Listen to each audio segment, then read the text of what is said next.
Welcome to Still Unanswered. I'm Erin Caldwell. Today, we go to Midlothian, Texas, a quiet place that, in April 2016, became the scene of a case that still chills people who live there: the murder of Terry Missy Bevers. It's 3:50 a.m. on April 18th. Inside Creekside Church of Christ, a figure in police-style tactical gear walks the hallways, methodical, slow, breaking glass, looking into rooms. Around 4:20 a.m., Missy arrives to set up for her 5 a.m. boot camp class. Sometime between then and 5 a.m., she is killed. The killer was captured on interior surveillance video, and yet, nearly a decade later, no arrest, no name, still unanswered. Today, I'm joined by Dr. Marcus Ellison, a forensic criminologist and former police analyst who consults on video evidence, gait analysis, and offender behavior. Marcus, thanks for being here. Thanks, Erin. It's good to be here. This is one of those cases that sticks with you because the evidence is so visual and so confounding. You can watch someone on camera, study their movements, and still be left with more questions than answers. I grew up in a rural Texas community myself, so I know how a single violent act can reverberate through a small town. Today, I want to help listeners understand what the footage can tell us and, frankly, what it can't. Right. Let's slow down and start with Missy herself. Terry Leanne Missy Bevers was 45 when she died.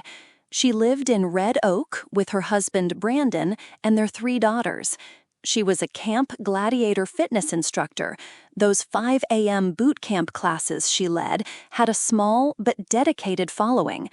She posted on Facebook the night before about the 5 a.m. class at Creekside Church. The post said that if it was raining, they'd still train.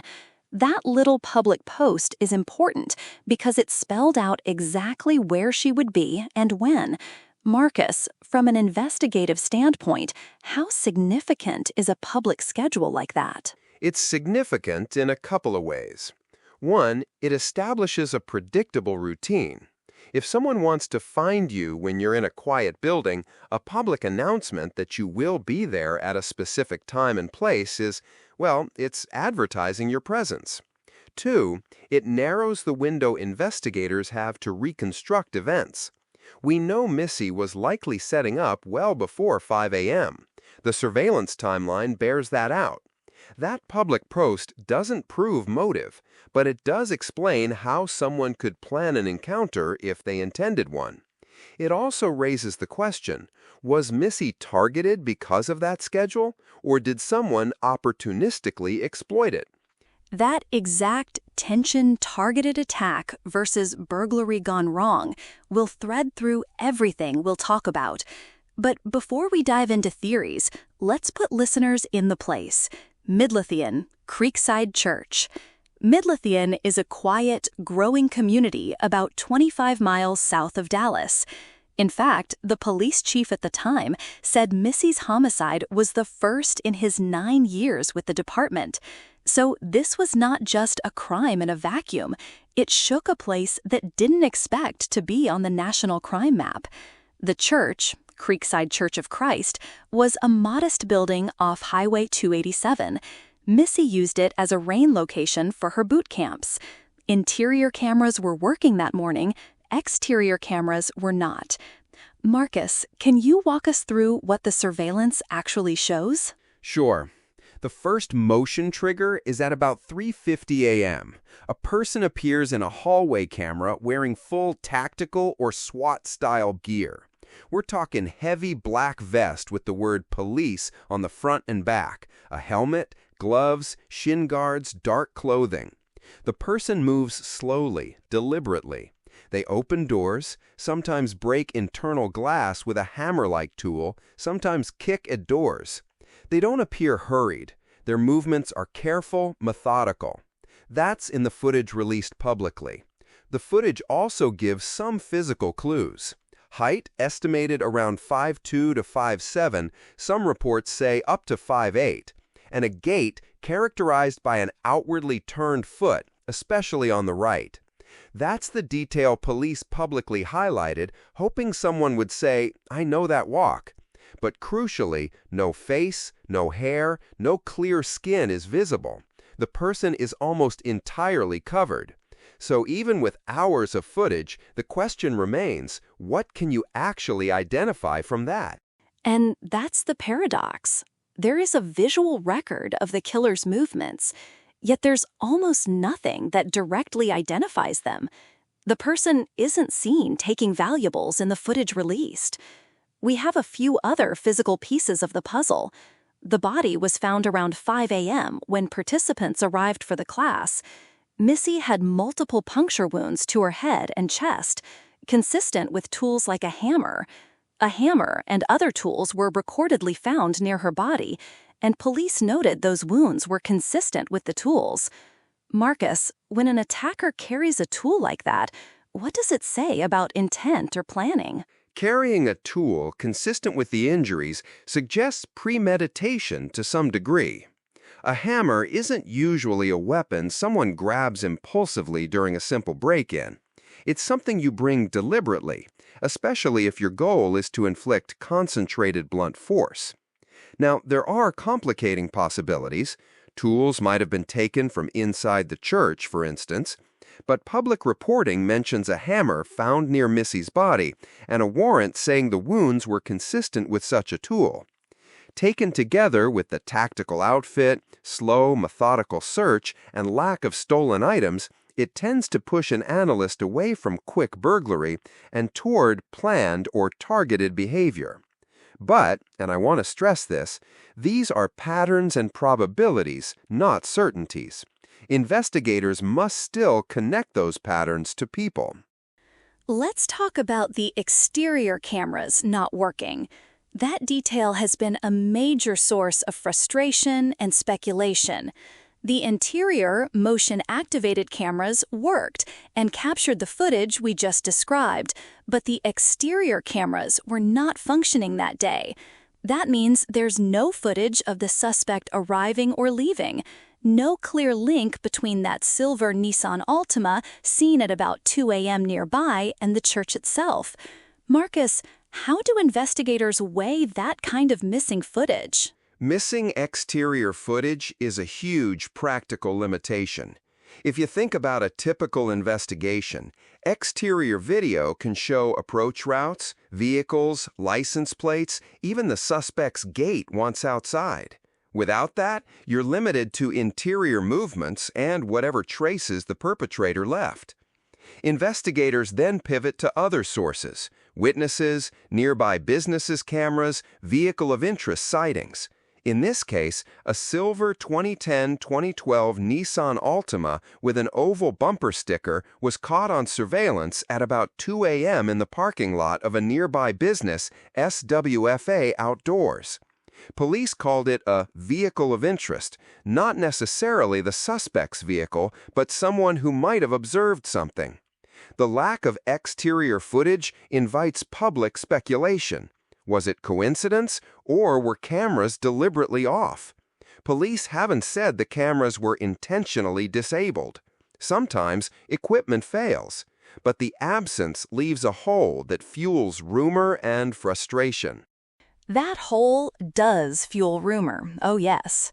From the earliest days, social media and true crime forums lit up, people dissecting every step, speculating about gender, about whether the gear was real law enforcement kit or costume, about who might be recognizable by that out-towing gait. Early coverage described the suspect as a man. Police later acknowledged they could not be sure of sex because of the bulky gear. That change in messaging, that uncertainty, opened up another wave of speculation, including some online theories that the suspect could be female. Marcus, on the topic of gait, how reliable is gait as an identifier in a case like this? Gait can be a useful investigative lead, but it's not conclusive on its own. It has strengths and limits. Strengths: gait is often subconscious. People don't easily change habitual foot placement or stride, so an unusual out-toeing can make someone recognizable to family or coworkers. Analysts can measure stride length, cadence, limb movement, and so on to estimate height and build. But limits are significant here. The person in the footage is wearing heavy tactical gear, helmet, bulky vest, shin guards, which alters posture and stride. Footwear matters, and we don't have clear, high-resolution detail on shoes. There's also the issue of footage angles and frame rate. Lower frame rates can distort how a gait looks. And crucially, if the suspect is from outside the community, no one local may recognize the walk. So investigators can use gait to generate leads. Does anyone know someone who walks like this? But it rarely, alone, produces an arrest without corroborating evidence. So gait is a pointer, not a smoking gun. The initial public release of footage was meant to do exactly that, trigger recognition. And it worked. Thousands of tips poured in. But many of those tips, police say, were ultimately unhelpful or speculative. In the first 6 months, over 1,200 tips came in. Over time, that grew to more than 3,000. Marcus, what happens to all those tips? How do departments process thousands of leads? Processing tip volume is a major resource challenge. Departments triage tips. Some are clearly irrelevant, wrong time, wrong person, or obviously rumor, and get fast-tracked out. Others require follow-up interviews, subpoenas, or forensic testing. Large numbers of tips can overwhelm a small department like Midlothian's. They need help from state and federal partners. In this case, Texas Rangers, the FBI, and homicide detectives from Dallas and Fort Worth assisted at various times. Each promising tip can pull detectives back into re-examining phone records, re-interviewing witnesses, or reviewing footage for details they missed. The key is actionable detail. Someone saying, "I saw that car at the church at 4:10 a.m., something that can be corroborated. Without that, tips become noise. So yes, thousands of tips sound like a lot, but quantity doesn't always equal solvability. That leads to another sensitive area in this case, the Bevers family and the cell phone warrants that were executed early on. Police obtained warrants for phone data for Brandon Bevers, Missy's husband, and several other family members and associates. Media reporting indicated investigators looked into messages, contacts, and any communications that might reveal motive. Brandon was on a fishing trip in Mississippi when Missy was killed and returned home afterward. Police have stated publicly that family members are not being named suspects and that the family has been cooperative. Marcus, how should listeners interpret the fact that investigators pull phone records from family members? Investigators routinely seek digital data from people close to a victim because that's where motive or context often lies. It's standard procedure, not necessarily an accusation. Phones show movements, communications, and sometimes contradictions. But police also know that asking for warrants from family members risks community blowback because people interpret it as suspicion. In this case, authorities emphasized cooperation and have said no family members were suspects publicly. The warrants were likely a tool to rule people in or out and to trace Missy's contacts, timelines, and any possible motives. It's a delicate balance, digging where the evidence directs you while protecting privacy and reputations when there's no basis for charges. One particularly odd public episode involved Missy's father-in-law, Randy Bevers, bringing a white women's shirt with apparent blood to a dry cleaner days after the murder. The clerk alerted police, and that story quickly circulated in the media. Randy said the stains were from a small dog killed by another dog. The shirt was turned over to police. That incident sparked online speculation, of course. But police have not publicly said the shirt tied Randy to Missy's murder. Marcus, why do stories like that capture public imagination so quickly? They capture imagination because they look, at face value, like a possible direct link to the crime blood, a family member, a seemingly odd act in the immediate aftermath. Humans like narratives with simple cause and effect. A suspicious object equals a suspicious person, and social media amplifies that. But there are more benign explanations. Injuries to pets, cleaning mishaps, and police will test such items forensically before drawing conclusions. Unless forensic testing produces a match to the victim's DNA or other clear indicators, the story remains a curious episode, not proof. Investigators must be cautious about public accusations before they have evidence. And we have to remember the toll on families when public speculation runs wild. That toll is real. Missy's husband and daughters have had to grieve under the glare of national attention and relentless online scrutiny. Friends and the community have held vigils and memorials. Kimmel Park has become a focal point for remembrance. People in Midlothian talk about feeling less safe. A fitness class leader murdered in a church? It's a violation of a space many consider sacred and safe. Marcus, returning to the footage itself, the suspect breaks glass inside, checks rooms, but doesn't, at least in the publicly released footage, take electronics or obvious donations. How does that behavior shape the burglary versus targeted attack debate? Behavior matters. A typical burglar usually looks for quick, high-value items, cash, small electronics they can carry, and they tend to move quickly. In this footage, the suspect is slow, methodical, checks rooms, breaks interior glass, and doesn't grab things. That pattern suggests the person is searching for something or someone, or perhaps staging the scene to look like a burglary. The tactical outfit with police on it also doesn't fit a run-of-the-mill thief. Those elements push us toward the possibility of a targeted attack or at least a planned, purposeful intrusion. But again, behavior alone isn't proof. An offender could be trying to misdirect investigators, dress as law enforcement, break glass, not steal, to create an alternate narrative. Both possibilities exist, and investigators have to weigh all the physical evidence, trace DNA, fingerprints, tool marks, cell data, against those behavioral readings. And there are so many small, maddening unknowns. For instance, were the tools brought by the suspect or taken from inside the church? We don't have a public answer. The hammer found near Missy's body could mean different things, and police have not named a definitive murder weapon publicly. Another piece of the puzzle, the silver Nissan Altima seen at 2 a.m. at SWFA Outdoors lot. Police called it a vehicle of interest and asked the public to identify the driver. That car pulled in, sat with its lights on, drove around, and left. They've never publicly announced the owner. Marcus, how does a vehicle sighting like that fit into an investigation when it's not linked by video to the crime scene? A vehicle sighting is a potential lead. If the person in that car was scoping the area, they might have seen the suspect or even the church.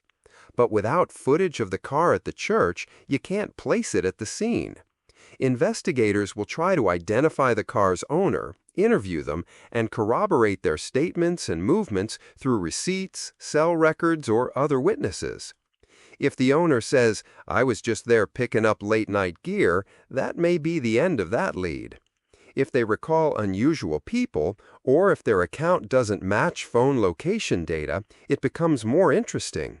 In short, a vehicle of interest can be a thread to pull, but it's rare for it to solve the case on its own without additional links. We talked earlier about technology, gait recognition, video analytics, and I want to dwell on the ironies.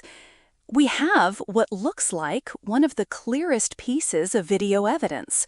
A person in the building for 20 to 30 minutes with several interior cameras capturing movement. Yet that very footage is limited by disguise and the missing exterior feeds. Marcus, in the years since 2016, how has technology evolved, and could new techniques help in a case like this? Technology has advanced in several relevant ways.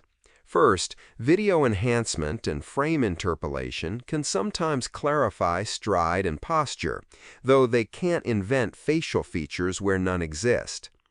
AI-based gait analysis has improved, enabling comparisons across multiple videos and the extraction of more nuanced biometric patterns. But these tools require quality input. Distortion or occlusion from heavy gear reduces reliability.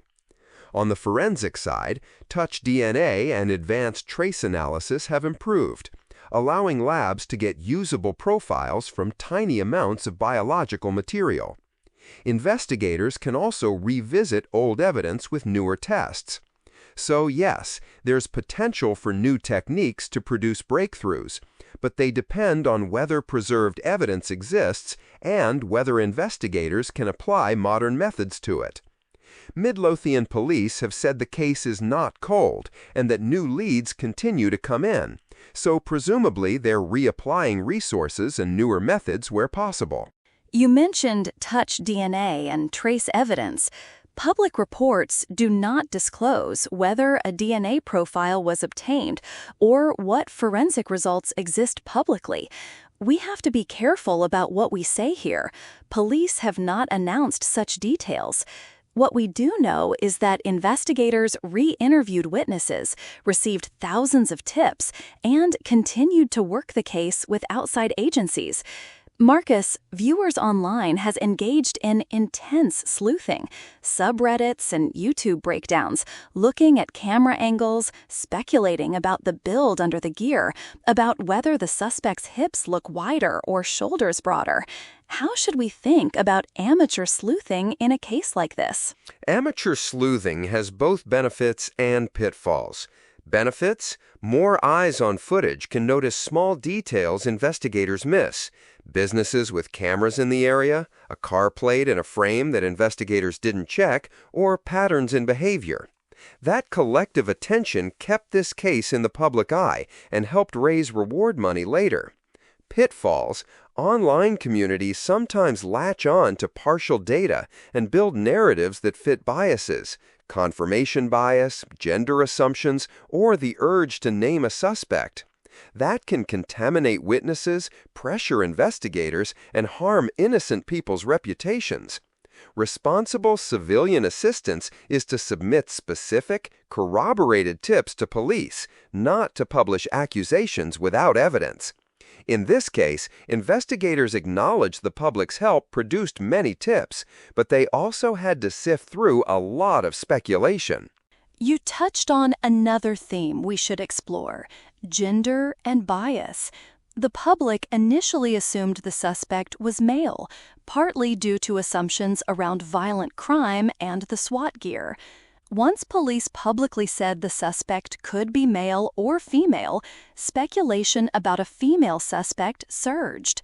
That change in public perception is instructive about how gender expectations shape theories.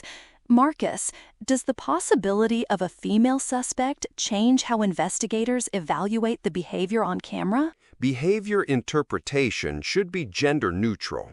A person's actions, methodical searching, carrying tools, slow approach, are not inherently masculine or feminine, but perception changes how quickly people identify a suspect.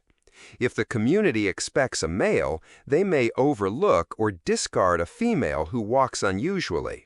Further, clothing and body armor can mask gender cues. Investigators will consider all possibilities: male, female, or even someone using padding to alter apparent body shape. In forensic behavioral analysis, we focus on objective indicators: height, weight, gait metrics, rather than assumptions about gender.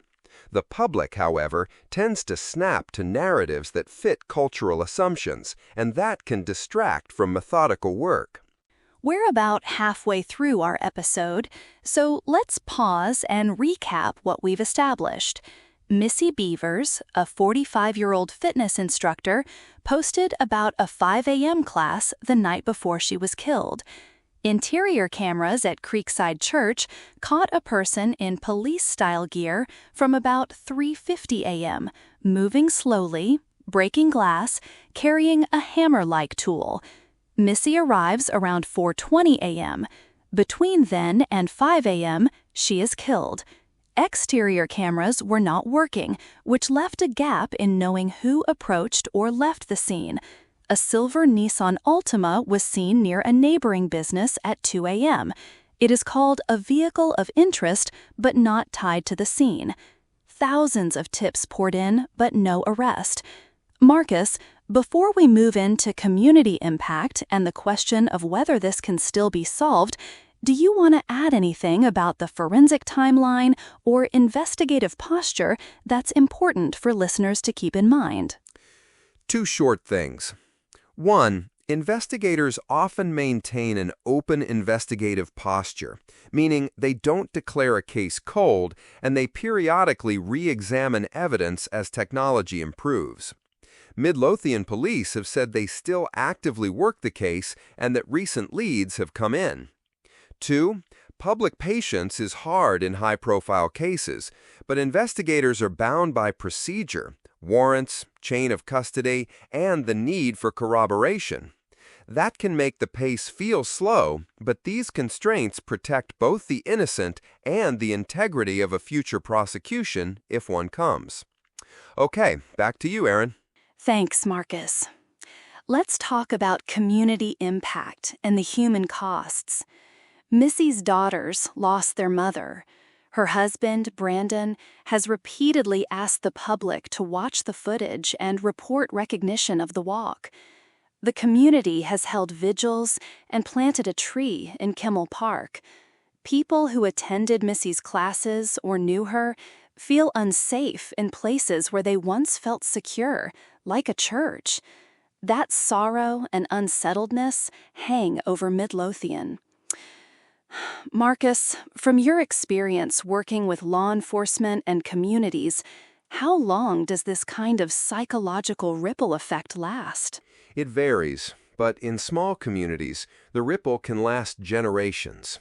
The immediate fear often subsides as time passes, but unresolved cases leave behind anniversaries, memorials, and a persistent sense of why that isn't answered.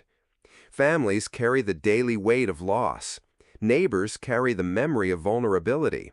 The local police carry the responsibility of solving what happened in their town. When a case remains unsolved, events like vigils sustain attention, and in some ways they keep the memory alive and pressure on investigators. But they also keep the wounds open.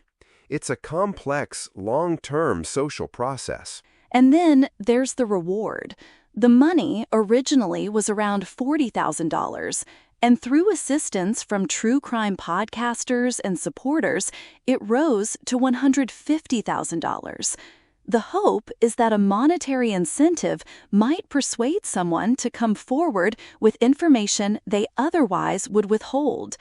Marcus, do rewards like this meaningfully increase the chance of someone talking? Rewards can matter in 2 ways. 1, they offer a material incentive for someone who truly has information but is on the fence about talking. Money can overcome fears or inertia. 2, a significant reward generates publicity, which in turn reminds people of the case. New tips can come in simply because more people are discussing it. But rewards aren't magic. If a person fears legal consequences, social stigma, or retaliation, money might not be enough. And a large reward can also attract false claims from people seeking a payout. Investigators must vet tips thoroughly. Still, when a case stagnates, raising the reward is a reasonable tactic to keep the case visible. Visibility is key. And yet, even with visibility and a high profile, the investigative questions remain. Why police gear? Why a methodical search? Was Missy targeted because of her schedule? Or did the killer stage a burglary? We keep circling those questions because each has implications for where investigators focus time and resources. Marcus, let's entertain the staged burglary hypothesis for a moment. What indicators point to staging? Indicators of staging would include actions meant to suggest a burglary rather than a targeted killing. Breaking interior glass to create the appearance of forced entry, leaving valuables untouched in plain sight, and dressing in police gear to imply the intruder was attempting to impersonate law enforcement. If the killer wanted to misdirect, these elements would be attractive. In the footage, the suspect's slow, methodical behavior, combined with lack of theft, could be consistent with staging. But it's also possible the perpetrator's goal wasn't to steal, but to find a specific person or location. Staging is a hypothesis, and it's testable.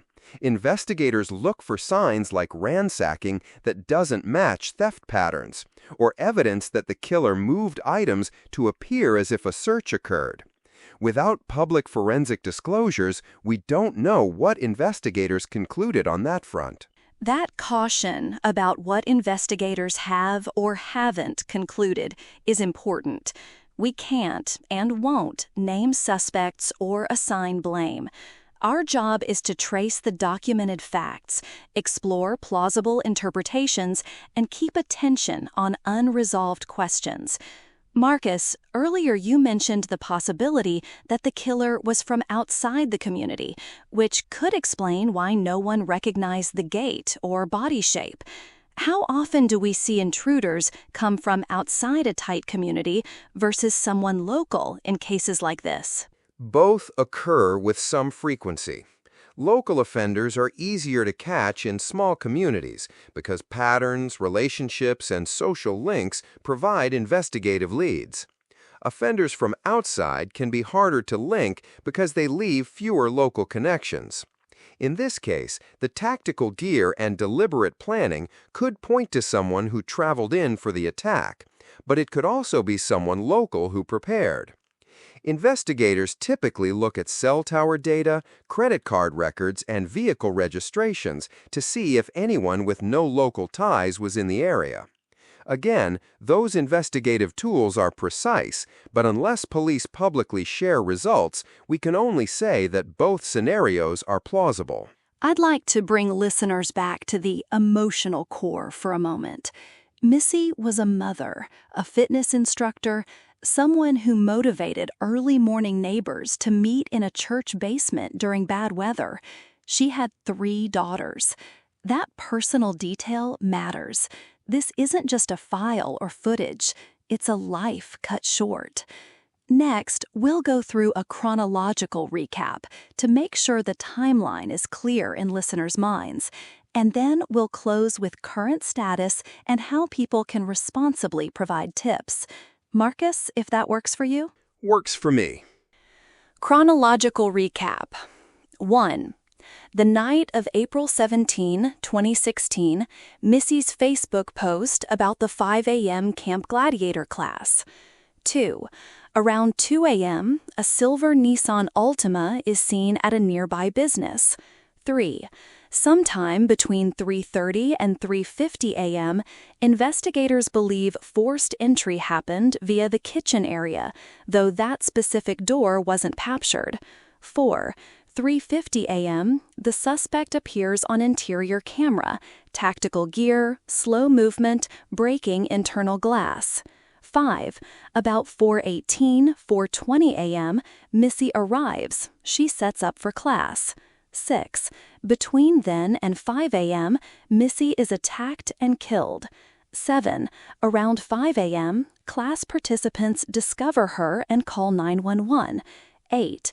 Police release footage. Thousands of tips arrive, outside agencies assist, and years later, the case remains unsolved. Marcus, any detail you want to emphasize in that recap? Just to underscore two facts that matter for investigators. First, the interior cameras gave investigators a consistent movement pattern for at least 20 to 30 minutes. That window is unusually long and potentially rich for forensic recovery, fingerprints, DNA on tools, or fibers. Second, exterior footage absence is a limiting factor. It removes approach and departure context, which could otherwise be cross-referenced with vehicle registrations or plate readers. Those two realities, rich interior footage, missing exterior footage, are central to why this case both feels solvable and remains unresolved. Good points. Now status. Midlothian police insist the case is not cold. A dedicated investigator continues to work it, with outside help periodically. Rewards have increased to $150,000. More than 3,000 tips have been received. Police say some tips have been promising, but none have led to charges as of the latest reporting. For listeners who may have information and want to do the responsible thing, here are the public contacts widely reported. Crime Stoppers of Ellis County, 972-937-PAYS, 7297, and Midlothian Police Department Criminal Investigations, 972-775-7614. Those numbers are informational. Marcus, as we begin to draw this to a close, what's your sense, based on how investigations evolve and as technology improves, could this case still be solved? Yes, it could. Cases get solved after years for reasons we often can't predict publicly. A witness moves and talks, an offender boasts to someone who reports it, new forensic methods link evidence to a person, or a fresh investigative team sees a pattern previously missed. The fact that investigators continue to work the case and that new leads occasionally appear is promising. The raised reward and sustained public interest keep the case in people's minds. None of that guarantees an arrest, but they increase the probability. We also have better analytic tools now than in 2016. If preserved evidence exists, modern labs and video analytics might turn what was ambiguous then into something actionable now. That's that quiet hope I mentioned at the beginning. A belief rooted in process, technology, and the possibility that someone, someday, will see the footage and know. Before we sign off, Marcus, any final notes for listeners, especially those who are armchair sleuths and want to help? Yes. If you think you know something, document what you saw and report it to police through official channels. Don't publish accusatory posts online. Give investigators details, times, places, why you think a person might be connected, and any corroborating evidence like receipts, photos, or messages. Remember, tip volume can overwhelm investigators, so the most helpful tips are specific and verifiable. And be mindful of the human cost. These are grieving families who deserve dignity. If you want to keep following the case, check official updates rather than relying on rumor. Wise words. I'll add one last thing. If you're listening and you knew Missy, or you trained with her, or you heard something years ago that now seems important, please make that call. Even small details can matter. This case shows how a photograph, a camera, a social post, and a simple walk down a church corridor can leave us with images that haunt a community and yet yield no answers. Marcus, thank you for joining me today, for your clear explanations, and for grounding this story in what investigators can reasonably infer from evidence. Thank you, Aaron, and thank you to your listeners. Cases like this remind us why careful, patient, and methodical work matters. If you're moved by this episode, consider sharing it with someone who might have been in that area in April 2016, or who might know someone who was. For official information, Crime Stoppers of Ellis County, 972-937-PAYS, 7297, and Midlothian Police Department Criminal Investigations, 972-775-634. This has been Still Unanswered. I'm Erin Caldwell. We'll keep following this case and others like it until the answers come. Until next time.